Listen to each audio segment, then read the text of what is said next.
Welcome to How Long Gone, the new Gen Z-led progressive content hub from Chris Black and Jason Stewart. How are you? 6'7". You guys know that one?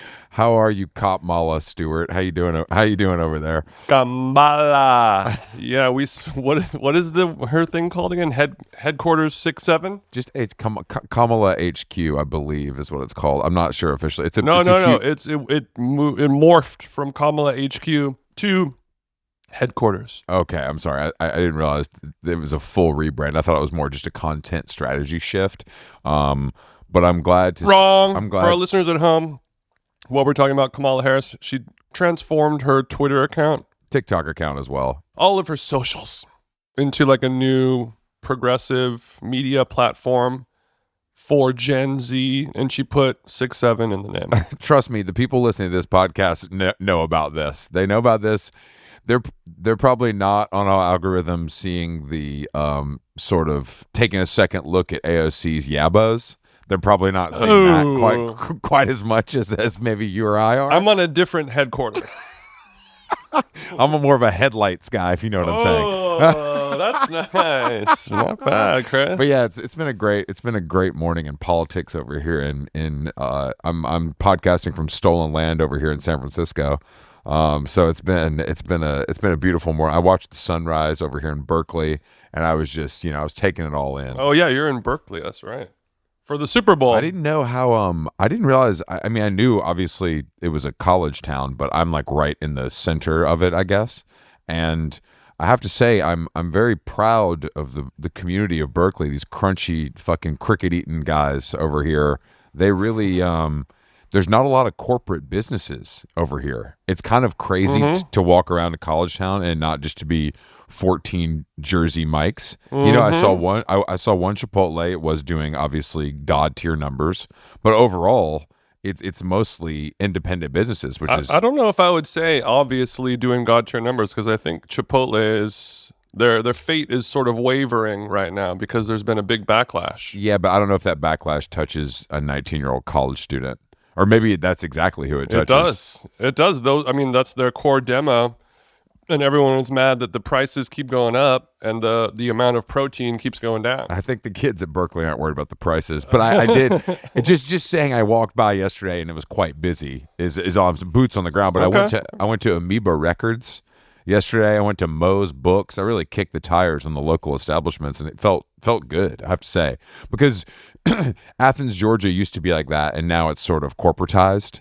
It's like they've all of the stuff. Some of the stuff is left, but I would say for the most part, it's gone. Ironic, you had to escape to the Bay Area to get away from the corporate world. Honestly, it's so the epicenter of our not our country's, our world's. It's so corporate funny. life. But anyway, so we're here. We're yet again podcasting. I was on a flight yesterday, and you go LAX or Burbank? I had to go to LAX. I had to return my rental car. I thought about this, and that was annoying. But I had an interesting moment. You had your little white Range Rover, little baby mama. My thought Miami Range Rover. My OnlyFans creator Miami Range Rover. You pulled up to the crib yesterday. I thought J-Lo was here. J-Lo's kid who got those little skinny legs. I was like, damn, okay. That's what I had. Legs look like academics' legs. So I get there and I'm like, oh, I'm not gonna get the upgrade. It's okay. I'm Comfort Plus. It's a 45-minute flight. I sit down in my middle seat in row 10, it's no big deal. And then It's okay. Exactly. It's okay. No big deal. And then directly in front, because I'm the first row behind first class, and directly in front of me sits down friend of the show, Nikki Bell. Oh. And I gotta say, there's nobody you want to see less when you're sitting directly behind them in a lesser class of service on the Delta flight. So we had a great kiki. Of course, we caught up. It was fine. But I could feel the judgment sort of going. Nikki, hopefully you sent a cookie back to him or something like that. Like I said, the flight was so short, it would have been, it was fine. But because like I've been in that situation before where I'm sitting in Comfy Plus or even Premium Select, and then somebody is in first and they give you the little But I used to think that the worst it could be is like somebody that you knew from your past who assumes that you're still broke, but then you can't explain, like, no, it was like it was full. I'm actually coming back from Milan. It was like a crazy thing, and I couldn't get, Yeah. So you just have but then it's like, what's worse, somebody from your past who is going to look down on you, or somebody, a champion judgmental person? Like, who is more judgmental than Nicky Campbell? Well, the best part about it was that he he sort of immediately was like, "Ew, why are you back there?" Of course. But I'm saying my next question was like, what is the sound that he made upon discovering you? I guess what I'm saying is we got it out of the way first. You know what I mean? We got it out of the way, and then we're able to have a great 20-minute conversation. And it was really funny to that's the number one person you do and don't want to see in that situation. That fucking queen. We were hanging out at the chateau, and he asked Carolyn if she has a job. That's a compliment to you. I guess that's a compliment to you. I mean, it's stupid, obviously, and I just haven't. I mean, when's the last time you heard somebody ask somebody a question like that?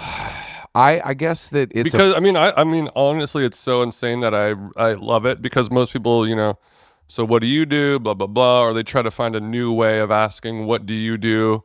And I know that people are conscious of it, and they try to avoid asking that question because it's like a stupid question, and we shouldn't judge people based on their career path. I disagree completely, but sure. Go ahead. It's sort of like the worst, most boring question you could do when you're meeting somebody at a party. But then asking somebody, "Do you have a job?" Let me ask you. Change. Let me ask you a question. What are we supposed to fucking talk about? What if I meet somebody new, and we have what am I so? What people are saying is they prefer to make mindless small talk than ask what somebody does, which can instantly tell you what you have in common in some ways. What I'm saying is asking them what their job is the epitome of mindless small talk. I mean, people often say... I disagree completely. There's an old maxim, the American people ask, what do you do for your job? And everyone else in the world asks, where are you from? I don't care where you're from. What the fuck does that have to do with? I mean, I'll ask that eventually, but that means nothing to me. That doesn't tell me anything about you. But when you learn where somebody is from... It tells you if their grandparents were racist or not. Like, who cares? It tells you a lot of information about their personality. I disagree completely. So have you... we've been out 1,000 times, and you met somebody, and they say, "Oh, I'm from Atlanta, too." And you go, "Nothing? Flatline?" Or do you go, "Oh, where are you from? You from Lil...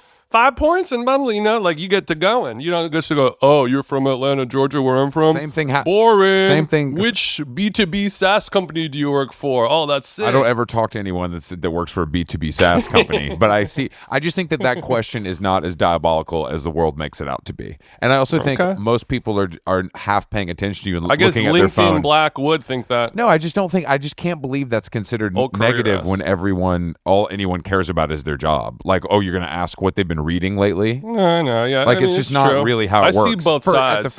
In the first, 5 minutes of a conversation. Obviously, you can get there. I just don't think that, like, I don't know. I just think that's gotten a bad rap. We need to have a word for folks like you where it's like a poptimist, but instead of pop music, it's asking, what do you do for a living? I just think it's like, if somebody asks me that, I don't even think twice about it. I mean, I do think twice because I have to explain to them some convoluted bullshit of all my fake jobs that they won't believe.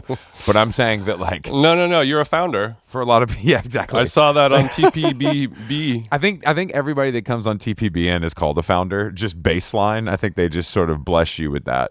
It's illegal to be on that if you're not a founder. I got a very interesting email. I got a very interesting email from the Nerds Corporation just before we got on here. Just interested if interested to see if we wanted to cover their Nerds Super Bowl ad. Okay, so I saw your text message. Great pitch from Nerds about their SB ad, and I looked at that and my brain was like, I don't have time to figure out what this is. I'm sorry. Nerds is returning to the big game for the third year in a row. So you were talking about Nerds the candy, not just like nerdy people. It gets better. Okay. Andy Cohen is the star. Taste Buds follows Gummy's glamorous red carpet debut with Andy Cohen as it Taste Buds. Together, they showcase Gummy's mega transformation into something crunchy, gummy, and juicy, mirroring the multi-sensorial experience where Nerds flavors, textures, and senses unite. This is just completely insane. Andy Cohen got $3 million to fucking give me some candy that'll rot my teeth. This is I respect everybody involved. Really. Okay. Well, I want to know why. Back in my day, back in your day as well, Chris. We're of the same generation. Super Bowl commercials. We watched them. Drum roll on the Super Bowl, and now they have debut premieres for Super Bowl commercials. They like roll out early on social media, like the new Poppy commercial, and Yorgos directed the fucking Enterprise Rent-A-Car commercial with Yeah, I saw this. Emma Stone, like all this shit. Like, what happened to just watching the Super Bowl, debuting it at the thing? Why are you? We're blowing our load early, guys. I mean, look, bro, you gotta have the 10-second cut down, the 30-second cut down, the minute cut down for socials, and then you have the 30-second spot on TV. I don't know. To me, it's just like it's a dark time when we're having like.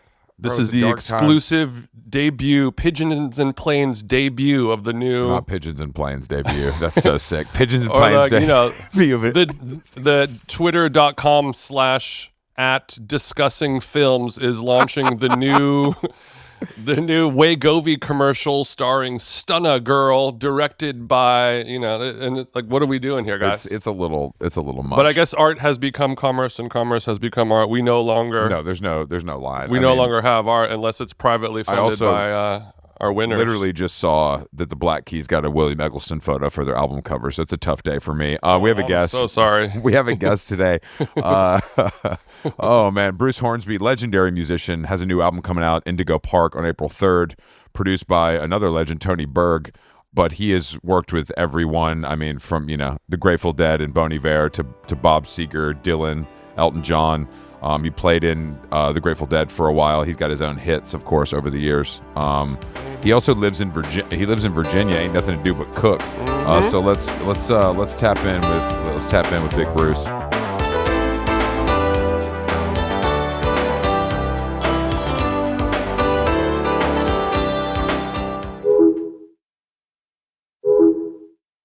Yeah, well, you guys are ragging about Virginia.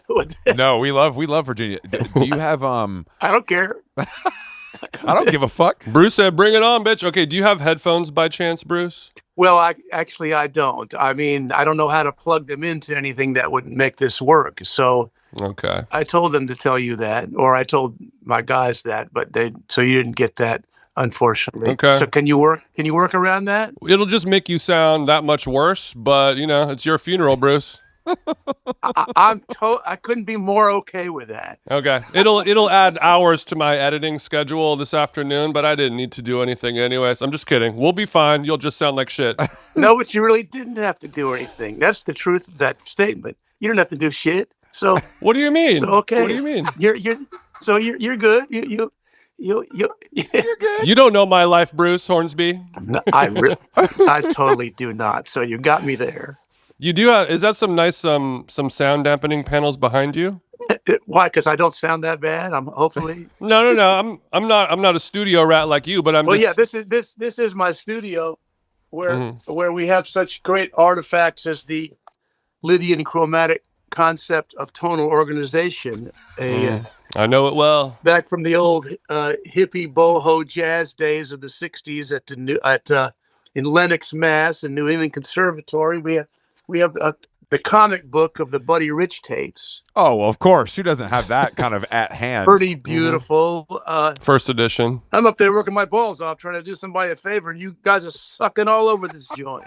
So that is beautiful stuff. So we've got Abbie Hoffman's Steal This Book. A classic. Actually, finally. The first book you produced that we have heard of. Well, we got a lot of mileage out of this when we were young schmendricks in high school. We had fake raffles and sold worthless stock, and we wrote to as Abbie told us to do.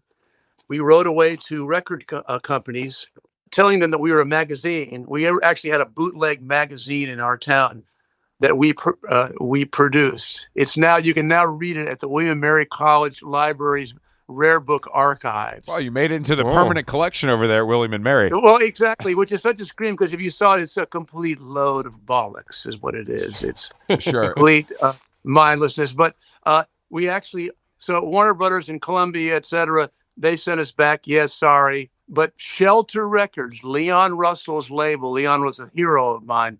Shelter sent us records. So I love telling Leon that later when we became friends, that you were the only guy who sent Zappo Productions some free records. I like Zappo Productions. Zappo Productions does sound incredibly fake, and that's a compliment. Well, yeah. Our motto was, if you're worth crapo, you'll choose Zappo. That is pretty catchy, I have to say. Okay, well, actually, for our younger listeners, could you sort of describe a little bit about Steal This Book by Abbie Hoffman and what you guys were doing with it back then? Well, Abbie Hoffman was a guy who was he was one of the original Yippies, and he and Jerry Rubin were sort of the head Yippies.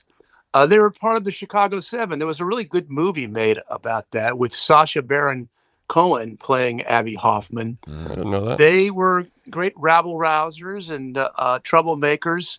They were just sort of an F the system type of young hippies. I wouldn't say, well, they called themselves Yippies. And so that's who Abbie Hoffman was. And he wrote, this was his second book, I think. His first book was called Revolution for the Hell of It. So when we were young miscreants and sinners in high school and even pre-high school, we thought this stuff was a scream. It's an absolute scream, darling. Yeah, it was. Okay, is a yippie a combination of a yuppie and a hippie? No, because Yuppie came later. Yeah, exactly right. We're talking about late 60s, early 70s. So yuppie was not a term. It had not come into the parlor. So then, do you know where the yippie is coming from? You'll have to ask. Let's get Abbie on the horn. Abbie. Yeah. Ask. You're right. The successors to the Hoffman family fortune. Okay, so like Chris and I, our generation, our version of that book was maybe like the anarchist cookbook. Mm-hmm. So this was sort of the predecessor to that, maybe less revolutionary and illegal, perhaps more rabble-rousy. Well, another great one that we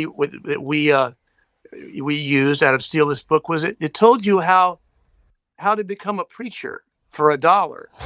And this was legitimate. It was called the Universal Life Church, and it's still... Oh, yeah, that's what people do to get ordained to marry people. People still do that. You write away to the Universal Life Church, and you pay probably more than $1 50 years later. Mm-hmm. But we did it, and we still have our Reverend card. Bruce, I'm looking to get into the church racket because I feel like the money's good. You know, the money's really good if you do it right. Per session, per wedding, a couple $100, $300 per session. I was thinking more starting my own mega church and getting my tithes. Yeah, well, good luck with that. And so are you Jason? I'm Chris. You're Chris and you're Jason here. Okay. Mm-hmm. Yes. I'm trying to get this straight. I'm at a loss here, fellas. That's all good. We're figuring it out. We're going to get there. So you're at home. You're in Virginia. Yes, I'm on my studio where we work. Okay. What are your number one, why have you stayed in Virginia? You just like it? Well, I lived in LA for 10 years. I moved out there from 80 to 90, and I was fortunate. I got what I went there for and got the help. I bet you did. 1980 LA, oh baby. Well, no, it wasn't like it wasn't nearly as sort of let the games begin. It was a little after the heyday, which is the pre-AIDS, mid-Coke of the late 70s into the early 80s. That was the heyday, It right? was after all that. I got there during the new wave era with the clothes and the sort of punk-ish, but more pop punk. The flocks of seagulls and things of that nature. Exactly right. Okay.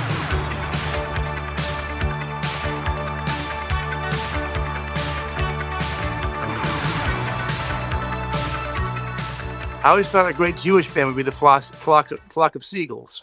Don't do that because you know Jason Segel is listening and he's going to get that going. Well, I love Jason Segel, so that's a freebie from Bruce to him. Flock of Seagulls is pretty good, Bruce. Yeah, it is good. It is good. It's just fun, you know. The more I sit with it, it's just fun. Nice. It's just something fun, you know. It's like a glass of wine. At the first sip, you're like, okay, it's good, and then 45 seconds later, ooh.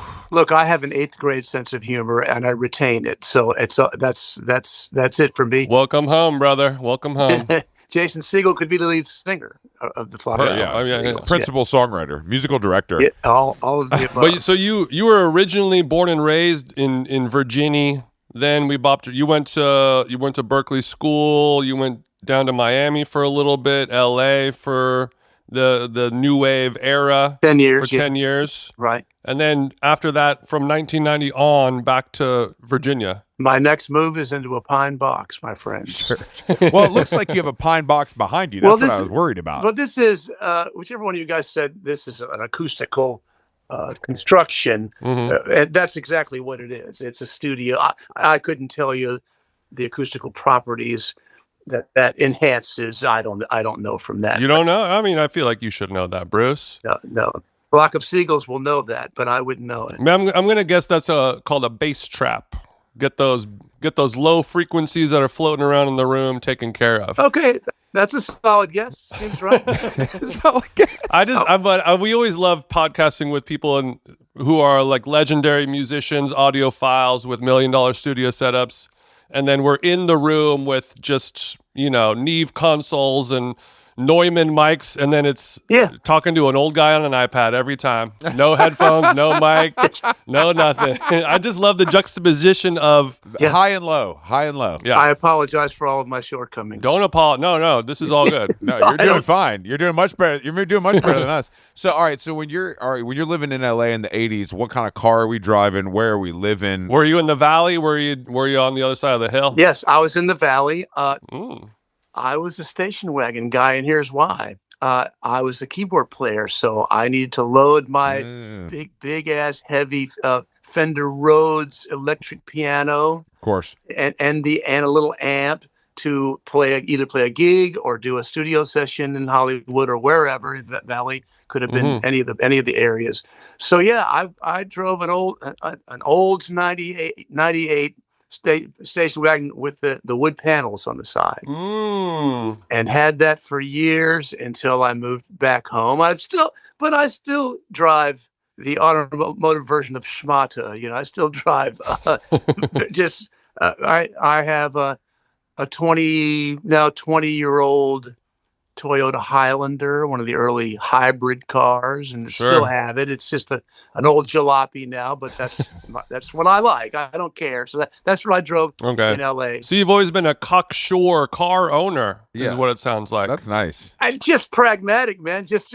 I'm a keyboard player. To drag his roads around. I can't put that in a Maserati. Yeah, but when we start getting that Tupac money, we didn't start going on Ferrari.com and start building something out. That works. Well, that's a different era. But no, frankly, when I got the cassette in the mail from the Shakur Foundation in 1997, about a year or so after he'd been assassinated, I got that from the post office driving another station wagon. So I mean, I love a station wagon as well. So you're a practical guy, but I just don't care about it. I just keep my head in the clouds, and I love what I do. I'm very lucky. So right. The rest of it doesn't mean anything to me. I'm not interested in all that. I just don't care. So kind of dull, really. That's an incredible quality to have, because it's more interesting to us. I think I'm good because I don't like watches. You know what I mean? But you're saying fuck all of it. Well, pretty much, it just doesn't enter my mind. It enters my consciousness. Okay. Do you have a wife, Bruce? Yes, I do. I bet it enters her mind occasionally. She's not that big for. She's more interested in that sort of thing than I am, but not really. Not match made in heaven. Overly so. But you guys are out in the sticks in Virginia. We're spending money on the nice lawnmower. Like it's not necessarily if we're gonna take the helicopter from the airport. We're spending money on our old high school friend who mows lawns for a living. Okay. You're living a country lifestyle to the point where a high school kid is cutting your grass. No. A former high school friend. Oh, wow. Even better. Okay, so you're really ingratiated in this community. Well, that's where I grew up. So I have a lot of old-timey friends, and some of them are still working in their dotage, like me. And so right, that's how it works. So no fancy lawnmower, just a good old-time, unfancy, great friend who could use it. Sure. Wow. You could use the word. Yeah. Yeah. So what's the day-to-day looking like in Virginia? You up at 5 puttering around? These are new questions for me. It's fun. It's fun. It's different. Nobody asked me about. We're my role. not here to talk about 7th, 9th, 13th major notes and Okay. 7/16 chord structures. Okay. I know all about that, but what was this last question? Sounds more interesting. I'm saying, what's the time? Are you up at 5, kind of puttering around with your coffee? We want the Hornsby morning routine. When you're waking up, what you're putting in your Java, what's for breakfast, taking the dog out for a piss, all that stuff. Okay, well, this is not really a funny answer. There's no comedy in it, but I don't sleep well. I'm always obsessing over what I'm doing. Yeah. Oh. Can't turn the mind off. Yeah, I can't turn it off, which is beautiful and a pain in the ass at the same time. Mm-hmm. So at 5 in the morning, I'm likely to be up, but I will always try to go back. I get up in the 7s or early 8s generally. Are you talking about on Pitchfork or on the clock? So that's you mean- the review you're hoping for your new album. I Do think you is what mean you mean. Pitchfork ratings of album 7s and 8s? Yes, exactly. I'm in the exactly. 7s and 8s usually. Not a big deal. Well, that's actually true for me. Yeah, there we go. Hey, ask Bon Iver. I know about Pitchfork Best New Music. Stun on him, Bruce. Stun on him. Okay, what about Bon Iver? What about? We're gonna get into Bone. He's a dear friend of ours. Okay, so great. Okay. so when you're up at 5 in the morning, you go to bed, you have a little ice cream, a little, watch Seinfeld, whatever it is. You wake up at 5, and what is rushing through your head? Like, I need to finish that saxophone part, or the pads on the synth line need a different preset, or is it something else? Well, that sort of thing, but not anything quite that sort of quotidian or anodyne. It's not. It's more. Is this lyric terrible, or is this, Sure. or is this vocal that is this good enough? It's more. My life is kind of about keeping the self-loathing at bay. Okay. And so I'm often going, yeah, maybe not. Maybe that sucks. Or Are you looking for a consigliere or a confidant to run some of these questions by? I mean, your wife's name's Kathy, right? yeah, she's a good confidant, good consigliere. Okay. But I have not lots, but I have several friends in town, very bright people, knowledgeable people whom I trust, and so I will, if I think that I've created something that has some worth, I want to get a bounce and get bounce it off some people. How do you feel about how do you accept? I mean, you've been doing this for a long time, so I feel like you've learned. But have you always been able to accept feedback, negative or positive, from a friend or a coworker? Mostly, it's self-inflicted or self-realized, and here's what I mean by that. There's a real phenomenon called hearing music through other people's ears. Okay, so say I come up with some idea on my own and I flesh it out and I record it when I feel like it's really there. I'm lucky. I can give myself chills with what I play sometimes, and that's hard. That's hard to do. But you can't force chills. So when you get them, that's telling you something, that something special is going on. So when that happens, now there are other times when I write songs, and my aim is not to inspire chills. My aim might be to write something funny, an attempt at humor. So it's a different type of approach. So I've recorded said song, and it's still kind of giving me chills. And now I've heard the thing about 70, 80 times plus. So that's still pretty good. If you're still getting them, that's a good test. That's one good test to try to have to pass. So then I'll go and find a friend and say, hey, let me run this by you. And whatever they say, okay, so this has happened, unfortunately, but it's revelatory. I unfortunately, I'll play this thing that I think is really good, that I've heard only on my own, to this person, and I can tell that it's not really getting them. Mm-hmm. and I go, whoa, okay. So they might gush and go, oh, wow, it's I mean, they may be being nice. I can't necessarily trust that. So I mostly trust, because my antenna is way up for this, and I've been doing it for a long time, and so then, I'll say thanks for your feedback, even if they thought it was great. That's not the test. That's not passing the test. The test is how it makes me feel, because I'm very sensitive to, and I could be wrong. They may be just sitting there glumly with it, not moving at all, and really feel it. So Okay. I could be. I just want to. I just hope that your first inclination is not going towards, oh, they hate it. I just, No, Okay. I'm not. No, I'm not. Okay. I'm not self-loathing enough to just expect that or even hope for that. So you're more of like a lie detector test when you play them the song. You think it's good, and whether they say yes or no, you could see it in their eyes whether how they really feel about it. Well, all I can say truthfully is I think I can. Yeah, I'm sure. not sure about it. Well, I think you can. What is the ratio? For the new album, let's say there's 12 songs or something like that. How many of 10. those? There's 10 songs. Yeah. Nice round number. How many of those are chills worthy? Chills giving songs. Okay. Okay. 1 is, 2 is, 3 is not trying to be, 4 is, Wow. 5 is not trying to be, 6 is definitely not trying to be. It's pretty out.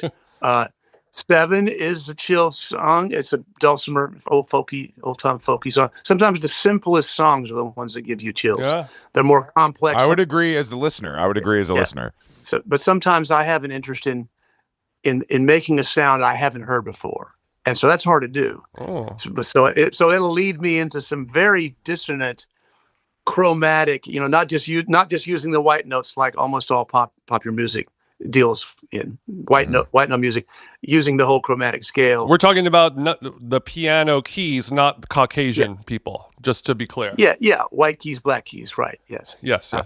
Like the group, the Black Keys, right? A couple of white. I wondered when I always Black Keys, couple of white guys. I just think that's funny. Black Talk amongst yourselves. It's a good name for a band. It is a good name for a band, unfortunately. They should be using a few more Black Keys with a name like the Black Keys, though. Am I right, Bruce? It's a little too Ford F-150, if you ask me. I'm a little uninformed about the Black Keys. I hope you're better off. Probably Bruce. for the better. You're better off. For the better, Oh, Bruce. okay. No shade. I hope they've used the black notes because that would make me more interested. Because in my dotage here, I'm kind of heard a lot of that in my life, and so I'm kind of a little over that. Not completely, because again, the ones that tend to give me chills tend to be the simpler things. But I sometimes want to try to make a sound I haven't heard before. Write on a subject matter level lyrics that I haven't heard anyone deal with. We wrote a song about cryogenics. I wrote a song about echolocation. Blah blah blah. Damn. So catch up, guys. Sorry. That's I didn't know that they had medical marijuana out there in Virginia. You're writing some kind of heady stuff over there. This one's about echolocation and cryogenics. That's very heady, I have to say. That is very heady. Well, but you can take it into a real goofy place. At least cryonics or cryogenics. You could say this song is about Ted Williams freezing in a vault somewhere outside Phoenix. So because he's doing that. He's hoping to come back in 100 years when they figured this out. So I'm happy. I'm good with dying. I think I don't need, if I can do 80, 85, I'm good. 85 good ones, I'm happy. I'm out. It's a good run. It's a good run. That's what I'm saying. I don't this obsession. But also, what do you think about, I live in Los Angeles, so there's a lot of people who have the cryogenic chambers where they're not being frozen, but, the air is being changed, so they're okay with living. Yeah, it's a hell. They're going to die a pretty 85 versus a wrinkly and tattered and torn 85. Yeah, so whatever they like. There's a Raymond Kurzweil, whose whole trip called the Singularity. He's into all of this, and hey, good luck to Ray.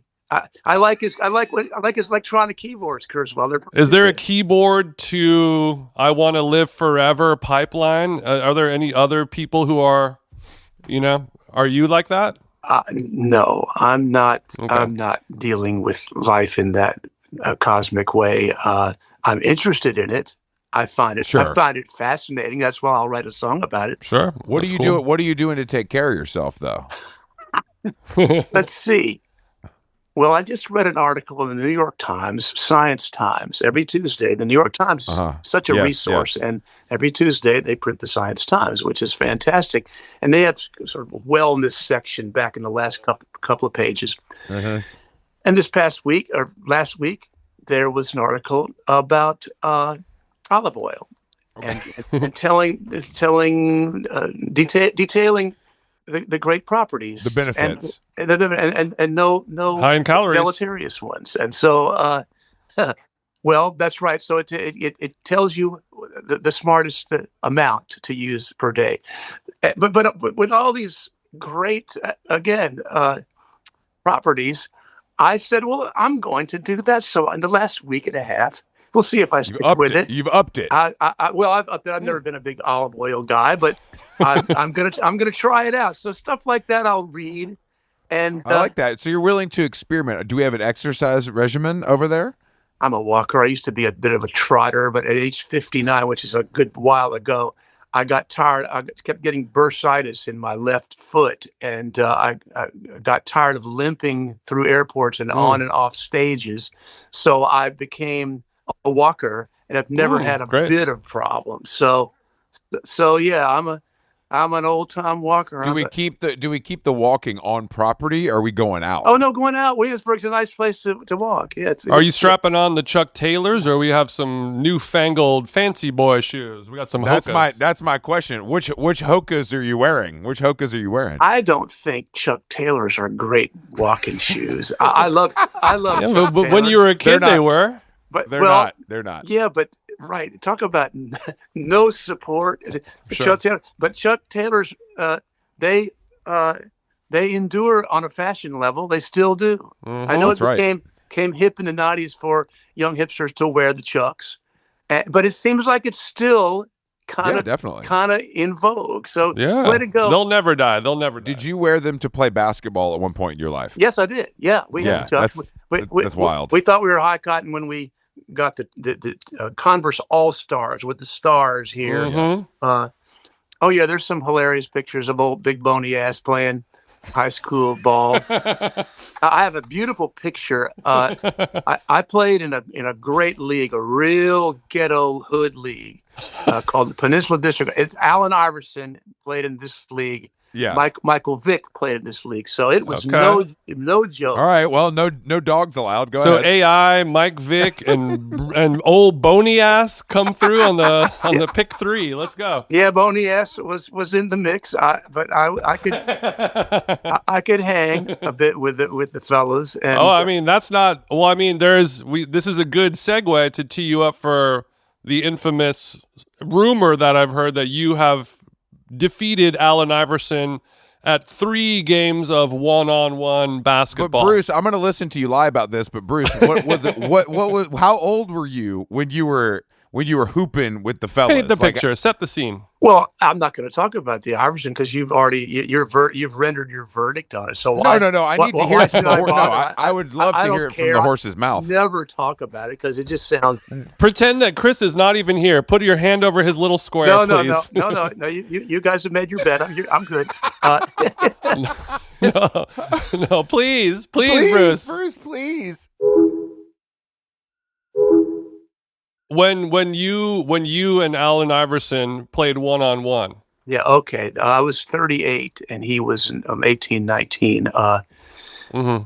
Yeah, Bubba Chuck, as we call him. Chuck is if I saw him, if you and I were out in Hampton and we ran into Chuck, that's what I would say. Oh, really? Because you've been a basketball lover though since you were a child. This is like your other passion, correct? Well, I have lots of passions. I'm an inveterate reader. I'm so deeply involved in the literary fiction world. I know it sounds snobbish and all, and it is. I am a snob.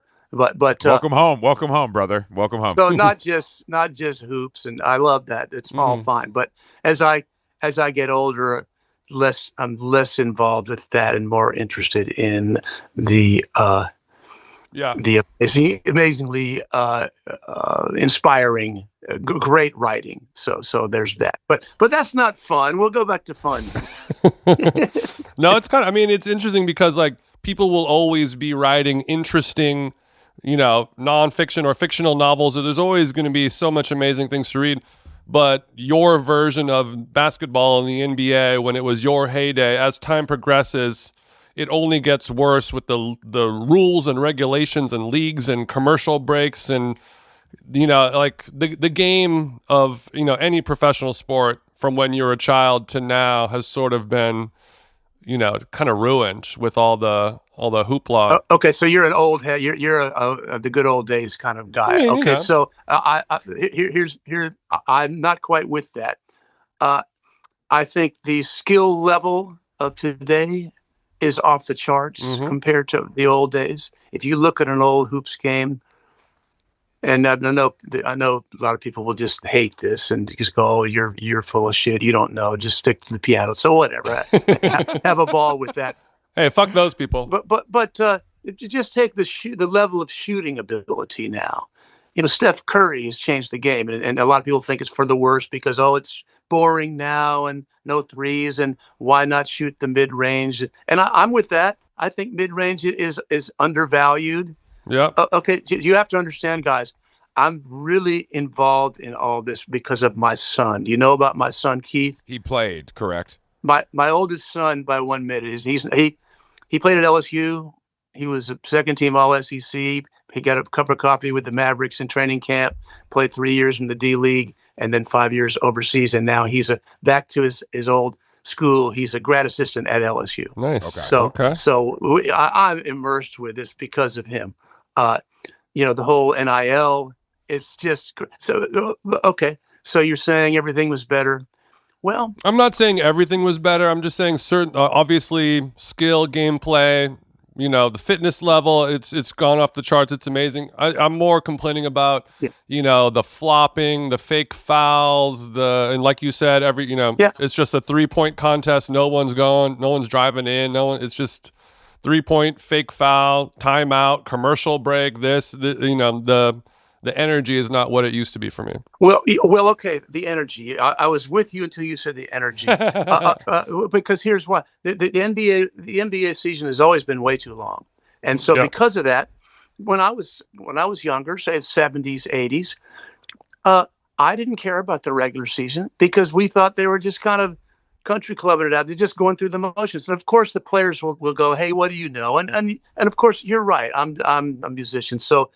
You're right. I don't know anything, but you've asked me about this, and I'm playing devil's advocate because I think there's some truth to what I was saying.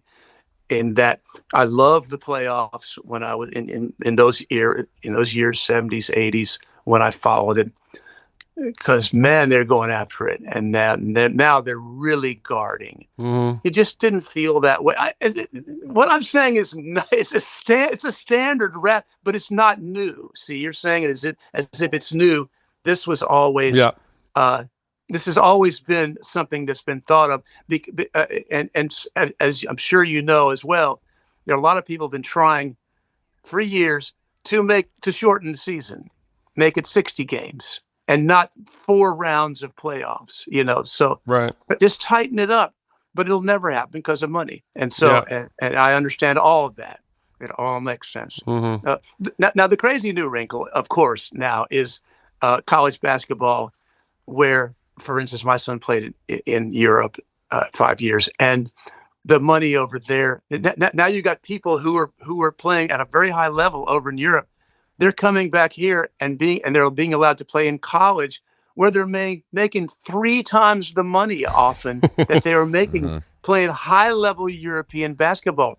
So now that's really that's something. It's an American. It's an American game. What can you say? No, you're right. Soccer is king there. Yeah, it's by a mile. But it is ironic that the college athlete, the 18-year-old college athletes are getting paid 5x of the Lithuanian Michael Jordan or whatever. You're exactly. But you're down, exactly right. So are you down with college players getting paid? I am. I think if they're going to exploit, use their image and stuff. Yeah, absolutely. They should have always been paid because somebody was making a killing on this. Yes. And let's face it, people were cheating their asses off from the 60s on, at least the 60s on. I'm not naming names, but but everyone knows these names. I think everyone who actually follows it just a little bit knows who at least some of the real cheaters were back in the 60s and 70s. We know Moses Malone from up in Petersburg, Virginia. We know that he was going to get paid a lot of money had he gone to Maryland and not gone to the ABA. So I think the player. So I guess what I'm saying in a long-winded fashion is that players were being paid. Yeah, then too. sure. It just and have been for years. And I think it's a good thing. I think it's a good thing to also sort of encourage them to at least just go do the 4 years of college instead of going straight from high school into the pros, which a lot of people can do, and but I feel like it sort of can mess you up later on in life with just like, administrative and business and life experience lessons and things like that. You know what I mean? Well, but the other side of that is this, and this has always been the case. A lot of kids did not grow up in an environment where academic achievement and intellectual curiosity was a prized thing, was a prized idea. And so a lot of these kids can't go. They go to college. They're not ready academically for college. They have no shot at it. So they're just trying to get through, and the schools are trying to run them through. And that's always been the case. And it's still the case. And look, we know this firsthand. We know it really well. This is not me just reading the paper or watching somebody talk about it. We've seen this so much in AAU. He came up through the Boo Williams program in Hampton, legendary program. My son Keith was in the Boo program from age 10 to. Hey, you guys just froze up, by the way. Oh no, maybe not. Yeah, okay, so anyway, we're good. So that's always been a problem, and I don't know how that changes. It's the same in football, track. So I guess you'd say that I'm a little mixed. I'm sort of in the middle about all this. I think there are lots of good things that are happening. Obviously, that I think that the kids should have been paid for years. Yeah. Now it was all cheating was rampant. Now cheating is legal, so it doesn't matter. So it's not cheating because it's it's better to make it legal. You know what I mean? It makes everything a little easier for everybody. Well, it just is. Look, my son played at Oak Hill in high school. The vaunted venue for years for high school basketball. He played his junior senior year there, and then there's just a lot of crazy stuff going on with the coaches coming in and parents talking in the stands, and you're overhearing this and you're going, wow, okay, is this what really happens? So look, we really have walked the walk. Well, so you got no kids that are musicians, or are they hobbyists at least? Oh, they love music. They're really interested. They really like what I do, and that's just beautiful. That my two sons, I have twin sons, 1 minute apart. One was a baller, one was a runner at Oregon. So I was a duck dad and a tiger dad. It was great fun in those years. Duck daddy. All right, so your kids are athletes, and they think it's cool that dad does his little music thing. Yeah, they really do. Yeah, they really do. What more could you ask for, Bruce? I mean, how could you not? No, yeah, it's cool. It's all beautiful. I'm really fortunate. Look, I've never taken myself that seriously, as you can probably tell. I take some things deeply seriously, but mostly it's about frivolity and having a laugh. And that's the way I raised our boys. Luckily, we had the mom, who was a bit more of a disciplinarian. But somebody's got to crack. The three of you needed her, though. I'm saying the good thing we had. Did you bring them? Did you at any point? Did you have like the whole family on tour situation in the bus? No, not really. No, it's boring for them. It's boring for my wife, Kathy. Just can't stand it. Kathy doesn't want to be in a bus underneath a arena somewhere, looking for food. Well, it's boring for me. It's boring for me, and I'm the one who gets to play. Sure, I have the 2 or 3 hours where it's kind of can be euphoric, and that's why you do it. When is the last time you did a full tour? Oh, last year. You're pretty consistent. Pretty consistent. Yeah, 24 and 23 and 22. And not 20 and 21 because of COVID. Sure. 19, 18. But I still did a good number of solo concerts, just me and a piano. This is the band. Yeah. My left hand is the band. Sure. So you can heard that before. All right. So you can show up. So you can. So you just show up. You just show up with the piano and get cracking. So you pull up with the Wurlitzer or the Fender Rhodes in the Oldsmobile, or do we have the red Nord lead in the piano box? I'm lucky. That's good memory there. You remember my older days with the Rhodes. It was back to 21 minutes ago, but it wasn't that far. The true answer is not fun, but it's very nice. I'm a Steinway artist, and Steinway makes, of course, great pianos, and they supply me with. Damn, you got a Steinway deal? I never heard of that. People get their little Fender shit. Yeah. You said I got a Steinway deal. You got your little Nike deal? That's cool. I got Steinway, baby. Well, the only reason you haven't heard of it is that the whole practice of acoustic piano is going away. And sure, so you sure. It's not the it's not the most. It's a hassle. I'm an anachronism. But you don't have your own model per se. You're just a sponsored athlete. Exactly. Right. Okay. I didn't know if they'd let you design your own. They don't want to let Bruce in they like gave that. Bruce an extra key. He got 89 now. Although here's a beautiful artifact here. This shows you how seriously we take ourselves. Can you see that picture? I can see it. I can see it a little bit, but is that you in a wedding dress? Not me. That's a man and another man. It's my bass player getting married to my keyboard player in drag. That's the miserable couple. That's the cover of our live record from 2011. Bride of the Noisemakers. Bride of the Noisemakers. That's a pretty good piece of merch, I gotta say. Yeah, it's nice. I think so. Simple. It's to the point, you know. Well, it's just out, you know. It's just nutty and it's fun, and so that's what we're just having fun with it. For instance, do you know? You probably don't know this one. This is another one of our classic covers. Oh yeah. I saw that on Spotify just yesterday. Who took that photo? My dad took it. This is my Uncle Charles Hornsby at a party in about 1967. It's a really good picture. Yeah. It's a really good picture.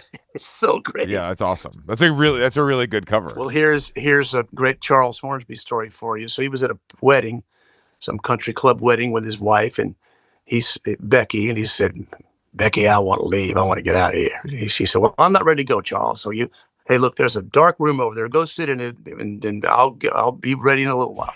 So he goes and sits in this room and just waiting it out, outlasting the function. All of a sudden, these two old country club ladies come in, and they start just bitching and moaning about the flowers. Oh Lord, look at these flowers. I don't know nobody take care of them. They don't doing anything. Well, they're just terrible and terrible. And this voice from the dark mist says, "Well, I'd water them from here, but I just don't have the pressure I used to." Damn. So Charles, no stranger to a piss joke. I like that. Well, that's right. Instantly just offending the ladies, and they left, which is what he wanted. So. Sure. Yeah. It was a victory for him, I guess. And that's ways. That's the back cover. That's great. Honestly, really good. Really, really good. Yeah. Well, that's what we like. Yeah, on the I want to shift gears a little bit to fashion in the world of basketball. Have you ever? You're friends with Spike Lee. Yeah. Basketball enthusiast. Yeah. Have you ever, maybe been sitting courtside with him at a Knicks game? Yeah. He pulls up with one of his crazy outfits, and you said, Spike, this one's a little too far for me. Oh, I know. No, I would never say anything. Spike's a fashion play. He's got his great style, and it's totally idiosyncratic, totally unique to him. And so, why would anyone question it? No, Spike is a true original in every way. It's a beautiful guy. I've worked with him and for him for 30 years. You scored a couple of his flicks, yeah? 6, yeah. That's a lot. Wow. Yeah, Jesus. Yeah. So that process, does he just let you cook, kind of, and you guys come back together when it's time to review, or is it pretty hands-on? Well, it started off in the standard way. He asked me, I think it was sort of an audition. He was checking me out as a scorer, as a kicking the tires on Hornsby, as they say. Okay, so it was. Let's see what this kid's got. ESPN documentary called "Kobe Doing Work." It was an in-game. Kobe was mic'd up in the game, and so it was basically a game film. Hearing Kobe talk about the game and hearing what he says, blah blah blah. He's doing work. So I went over to his house, had the film ready with the time code running through, and said, "Okay, see this number, I want this kind of music. This number, this music." And so I dutifully took it back. They sent me this link to this time coded film, and I wrote to that. But sometimes usually if I would take it kind of out, kind of chromatic. I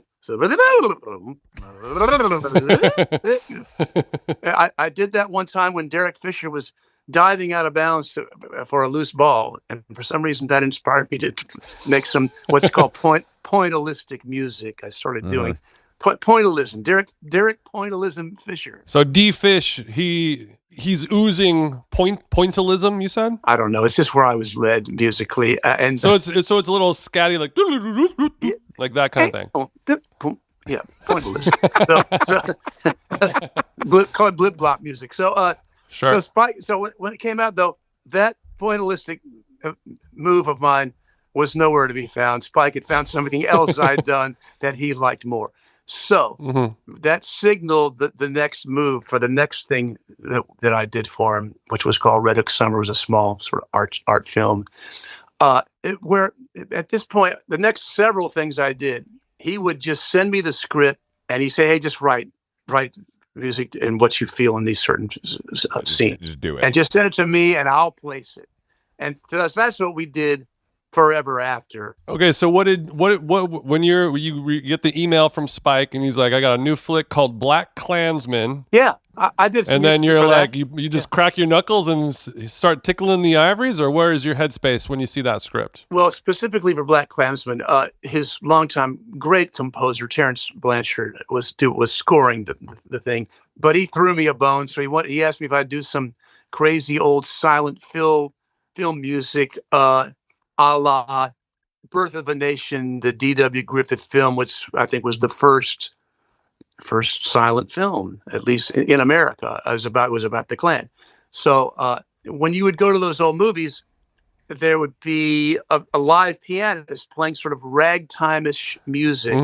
You can hear it in your head when you think of these old movies. And so he asked me to do my version of that. So I did that. So my music shows up in one of the Klan meetings when they're watching Birth of a Nation. And I see. Okay. So that's all I did for that. But that's maybe you didn't mean to be specific about Black Klansman. No. I mean a little bit. Yeah, It was okay. just I was hoping it would spawn a nice little story, and I like Spike being like, "We need some ragtime music for the Klan meeting. Let's get Bruce on the horn. Who's my white guy?" Well, that's pretty much what happened. Yeah. You're like, that's kind of how it goes. kinda how What it can I went. say? You call. What can I say? All right, so this new record, you got a lot of people on it. What's the process like? Are you just texting? You calling? Are people introducing you when you need them to? How do you procure? Well, these are all friends. You probably the three sort of bigger name artists are all friends of mine, and then I guess the next name on the guest list would be Blake Mills. Do you guys know who that is? Yeah, we know Blake Mills, of course. Yeah. Oh, fantastic. Well, Blake he and his guys, Pino Palladino and Chris Dave, sort of the Blake Mills trio. They played on about half the record in my band, Noisemakers, played of Bride of the Noisemakers fame. Yes, of course. Where did this all go down? Is everybody coming to Virginia? No. We did it at Sound City out in L.A. Okay, you did. Yeah, the venerable, vaunted venue. All right, so when you're in LA now and you're at Sound City and it's you and Justin Vernon and Ezra, drinking sparkling water, where are you staying? What hotel are you staying at? There's a little Holiday Inn Express right around Bruce, the corner. come on. Come the fuck on. You're staying at Holiday Inn Express next to Sound City because it's convenient. Yeah, because Sound City's in this industrial complex. Yeah. Oh, you know it. Okay. Yeah. Yeah, but I mean, you could get a car over there. It's not Van Nuys to the Chateau Marmont's 18 minutes over the hill, Bruce. Well, sometimes I stay at a great old friend's house that will remain nameless, and he lives. He's over in Sherman Oaks. He has several extra bedrooms. He has several extra bedrooms if you need to stay. That's over. right. And but I don't stay there all the time because sometimes I like to be really close to Sound City, and so the Holiday Express works just fine for me. Okay. So Bruce, you show up. I came here to work, not to fuck around. Yeah, exactly. Well, it's just ease of operation. I get it. And also, since you probably fly private, and it's right by the airport there, so it's easy. Yeah. You say that because you know it's not true. Well, I said that because Sound City's right by Van Nuys Airport, which is the private plane airport of LA. That's right. And I was also assuming, it was maybe not true. Yes, that's right. It's not. You teed me up, Bruce. But yeah, I mean, Sound City, legendary spot. So it is. when we get Bonnie Raitt or Ezra from Vampire Weekend or whatever, we'll tap in and knock it all out, and then we'll kind of finish up the bits and bobs at the home studio in Virginia. Well, in the case of the three sort of name guests, which alas, the late great Bob Weir is on our record, and he did it in his bus. He did it on his own. Wow. Bonnie did it on her own up in Marin, where she and Ezra. We recorded Ezra at. Do you know the name Ariel Rekshide? You know, of course. Yeah, we saw him on. We saw him on Sunday. I hung out with him on Sunday. Yeah, you did what on Sunday? We hung out with him on Sunday. We saw him at a party. Is that right? Okay. Yeah. Well, Ariel is a dear friend, and He has a place over in Burbank, and we recorded Ezra. Ariel and I were there. Ariel recorded Ezra with P there. So what a small little world. Well, it's beautiful. I'm just fortunate in my older age to be working with all these younger people that are so great and so interested in helping me. Hey man, they recognize game. I mean, I'm sure the feeling is very mutual. I mean, all of these people, Justin and Ariel and Ezra, they're probably pinching themselves being able to work with you, and it's cool. It's a vice versa. Well, it's definitely vice versa. That's how I feel. But if they feel that way, that's beautiful. But whole thing is beautiful. Have you've been to Justin's compound in Eau Claire? Yes. Okay. We went there. Whatever, like a year ago, probably. Okay. And I did. Okay. I did feel like it was truly the middle of nowhere. How does it compare to where you are in Virginia? Like as far as feeling separated from society? I think he's more separated because he lives out in farmland. Yeah, true. And you're by the Virginia beachy side, like you're more coastal than inland, yeah? No. I'm in between Williamsburg, which is where I am, is in between Richmond and Virginia Beach. So no, we're on the James River. Well, for instance, oddly enough, I have an aunt named Kathy who lives in Blacksburg, and that's much more. That's out deep into the country. Yeah. Yeah, Blue Ridge Mountains. Yeah, Allegheny. Yeah, the Hokies and all that. That's right. V-Tech. But yes, Justin's place, April Base out there, it's a beautiful, creative spot. I imagine I've been there in a good while, but I was there 2 or 3 times. It's still cooking. Look, it's perfect for you because if you don't stay at the house, there's no nice hotel to even tempt you out there. So you kind of got it. It's perfect, really. One time I was there for 4 or 5 days, and I stayed. My guy Tony Berg, who runs Sound City, who produces with me my records lately. Tony's having a great run. He's produced the artist Sombr, who was up there for the best new art. Unfortunately, I have to hang out with him today. Are you serious? Are you going to see Shane today? Yeah, well, my wife is a wardrobe stylist, and she was just styling for something for him. But he has like a record release party tonight at the Chateau, and I'll be there in 12 hours. Well, you can tell him Bruce Hornsby says you ain't worth near quarter. He would love nothing more than to tell him that, Bruce. You have nothing no idea. would please me more than that, bro. No, I know him. I believe you. I know Sombr through Tony. I didn't realize Tony. So cool. I did not realize Tony did that album. That's interesting. Yeah, Tony's been working with Shane for quite a while, and okay, I'll let him know that Bruce says hi. Yeah, that's fine. Or what I said. So cool. You get that? Yeah. Or just repeat exactly what I said with the same accent, if you could. I'll go back on the game tape and figure out exactly what you said. I'll let him know. But Nare, Nair, yeah, Nair quarter. Yeah. Nair quarter. I do declare. Okay, so we're talking about the old Fender Rhodes in the car. We got the new Sombr, all that stuff. You've been in the game for a minute. Is there like a production technology or instrument or something that you were hesitant to use at first and now you've eventually given into, like an auto-tune or some weird new gizmo or something like that? Yeah, that's a really good question. I'm not sure what the answer is. I'm pretty half-assed at the Pro Tools thing. I guess I'm just not built mentally to retain all that. I have to write the steps down. It's kind of pitiful, frankly. So I'd like to say that was it. Something that I've embraced and become adept at, but I can't say that I really Okay. have. But you were never like, hey, what about this like VST or this software synth? You were never No, like, oh, no. hell no, I'm never going to touch that. Well, it's not about hell no. There's just too many other things to do on a creative level just to try to come up with all that stuff. Won't help you write great songs. It won't help you with a deep level of content. So my whole thing is about, as I said, head in the clouds, keeping. Okay. Keeping. So you're still trying to figure out the Korg Triton presets. We haven't even got into the. No. The fact is, I'm not trying to figure them out because I don't give a shit about. I've never heard of a Korg Triton until now. Really? Now I know what the tritone is. You guys know what a tritone is? No. It's the Diabolus Musicus. It's the devil's interval. A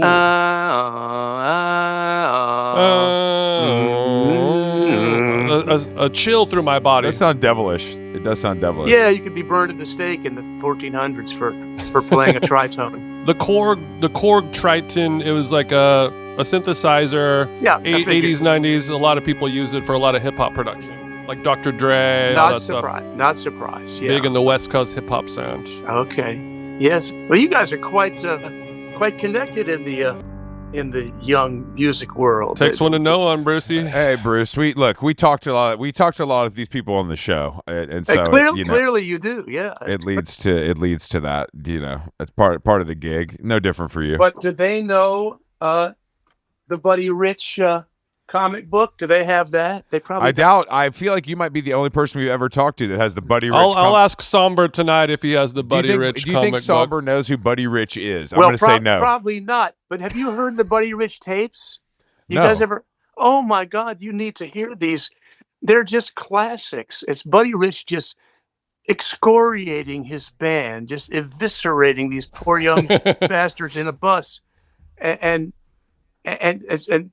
people would tape these rants, and they're just legendary. And that sounds pretty good, actually. Oh, it is great. That's why somebody made a comic book about it. Is it available? Is it available on streaming? Can I stream the Buddy Rich tapes on Spotify? You absolutely can. Yeah, I think you can hear. I think they're on YouTube. Probably. Yeah, they're definitely on YouTube. Yeah, that's where stuff like that really lives. So Buddy Rich, infamous kind of amazing drummer back in the day, but he would have these epic rants where he would like destroy his band members on the tour bus, and somebody had the bright idea to record them. Yeah, that's a good synopsis.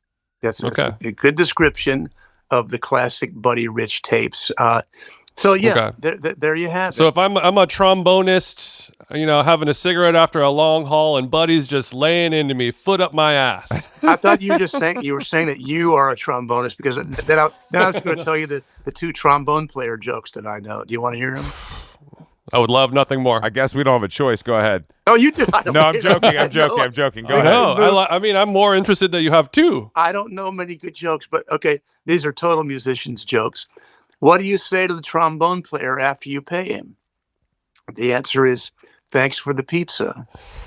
Because trombone players never get gigs. He's a pizza delivery man. That really went over my head. They never get gigs as trombone. I've never had to hire a trombone Keep the player change, before, kid. so this is going over my head a little bit. As it easily could. Okay, so the other one is, what's the definition of an optimist? I don't know. A trombone player with a beeper. He thinks he's going to get a call for a gig.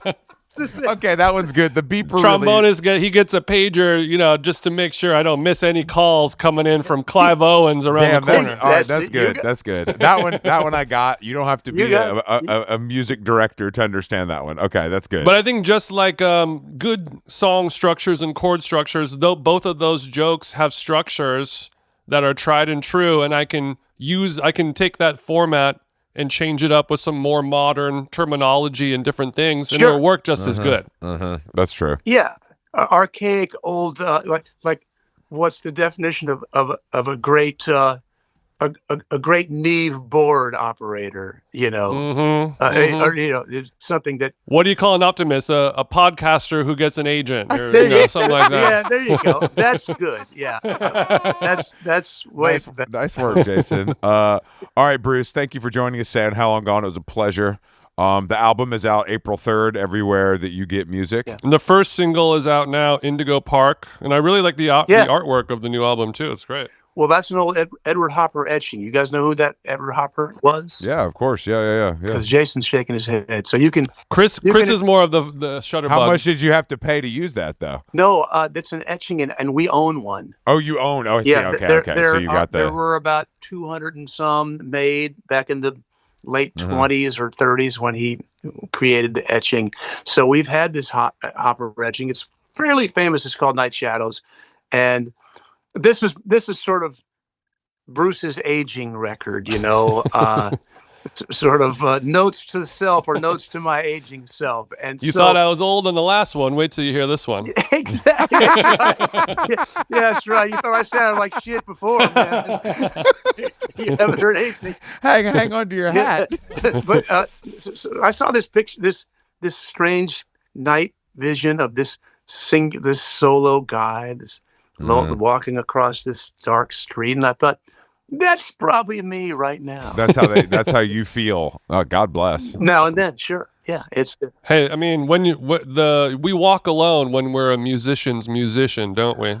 It's true. Well, I'm not going to answer that because I don't know the definition of a musician's musician. I get called that all the time, but we just talked to him for an hour. Okay, well. Anyway. Well, we know you're a musician's musician because you hang out with Ariel, and like the people who really know and get it. They're like, okay. That's what I'm saying. Okay. They're geeking out over you just as much as the other way around. Well, you're getting respect from the heads. Again, in my later years, that's been such a blessing, such a beautiful. I'd love to see it. And it's always better when the young musicians who are idolizing you, got a couple of hits under their belt, they're a little successful, versus the little busker you see in Idaho, Yeah. Ariel's got his own studio in Burbank, it's not a big deal. A couple of plaques on the wall. Well, but for me, it's not about that. It's that they're fucking good, you know? Well, that is. They go hand in hand. I've met a lot of people who are sort of obsequious to me, and they're young people, but I don't care about them. Mm-hmm. This is different. This crowd is different because they really know how to get it done. They're very talented and artful. Yeah. So that makes a difference. Mm-hmm. That makes a difference. Well, that's why we had you on the pod today, Bruce, because just like you,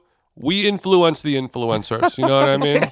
We don't have the biggest yacht on the dock. We don't have but those who care, those who matter, they respect us. Hopefully one day we'll get sampled by Joe Rogan and we can kind of ride off into the sunset.